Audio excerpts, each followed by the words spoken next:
এক অন্ধকার এবং কুয়াশাচ্ছন্ন পরিবেশে ধীরে ধীরে এক রহস্যময় ছায়া সামনে আসতে শুরু করল।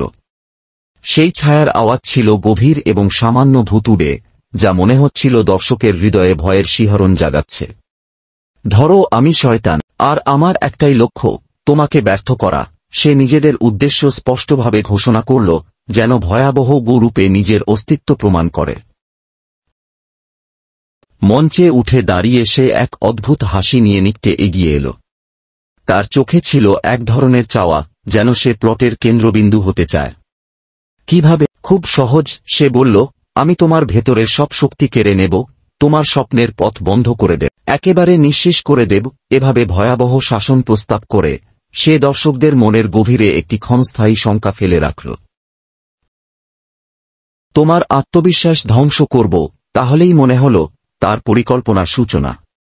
হাতের তৈরি এক তরুণ অসানন্দে তার প্রজেক্টের কাজ নিয়ে ব্যস্ত ছিল। কিন্তু হঠাৎ করেই শয়তানের ছায়া তার পেছনে এসে ফিস করে বলল, তুমি এটা পারবেন, তুমি তো ব্যর্থ হবে। হা হা হা। সেই অশুভ কণ্ঠস্বর তার মনের ভেতরে গভীর প্রভাব ফেলল। তরুণ চিন্তিত হয়ে পড়ে গেল। হতাশায় ডুবে গিয়ে সে নিজেকে যেন এক বন্দী হিসেবে অনুভব করল, যার পরিচিতি আর স্বপ্নের অস্তিত্বই বিলীন হয়ে যাচ্ছে। আমি তোমাকে তোমার ভুলগুলো দেখাব। শয়তানের কণ্ঠস্বর আবার ফিরে আসে। তোমার অতীতের ব্যর্থতা মনে করিয়ে দেব, যেন তুমি নিজেকে কখনোই বিশ্বাস করতে না পারো। এই ভয়ের চক্রে বন্দী হয়ে তরুণের স্বপ্নগুলো যেন দূর থেকে কৌতূহল দেখাচ্ছিল, কিন্তু সে জানত এগুলো আর সত্যি হবে না। এবার দৃশ্য বদল হল। একটি তরুণী পড়াশোনা করছিল, কিন্তু হঠাৎ তার ফোনে একের পর এক নোটিফিকেশন আসতে লাগল। শয়তান তখনও পিছনেই ওয়াট করে এবং উচ্চস্বরে হাসতে শুরু করে, উফ, পড়াশোনা বাদ দাও, স্ক্রোল করো, ইউটিউবে একটা ভিডিও দেখো।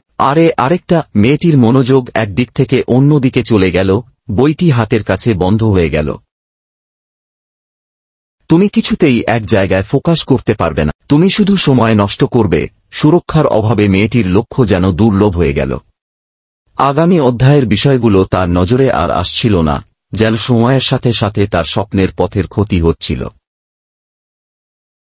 শেষ পর্যন্ত টিয়ার সকালে এক তরুণ কাজ করার চিন্তা নিয়ে উঠল, কিন্তু তার শয্যাশ্রা অপেক্ষা করছিল তার কোম্পানির নিচে। ঘুমাও, আরেক পরে কাজ কর, সময় তো আছেই। শয়তানের কণ্ঠস্বর আবার তার মনের ভিতর প্রভাব ফেলল, যেন প্রয়াসের জীবনকে এক মুহূর্তের আনন্দে হত্যা করতে মরিয়া হয়ে উঠছিল। এভাবে ভয়াবহতা এবং অনুপ্রেরণার বোধগুলো একত্রিত হয়ে মঞ্চে তুলে ধরে দর্শকদের অজানা ভয়াবহ এক পৃথিবীতে নিয়ে গেল, যেখানে শয়তান আর বিশ্বাসের লড়াই চলছিল অনন্তকাল।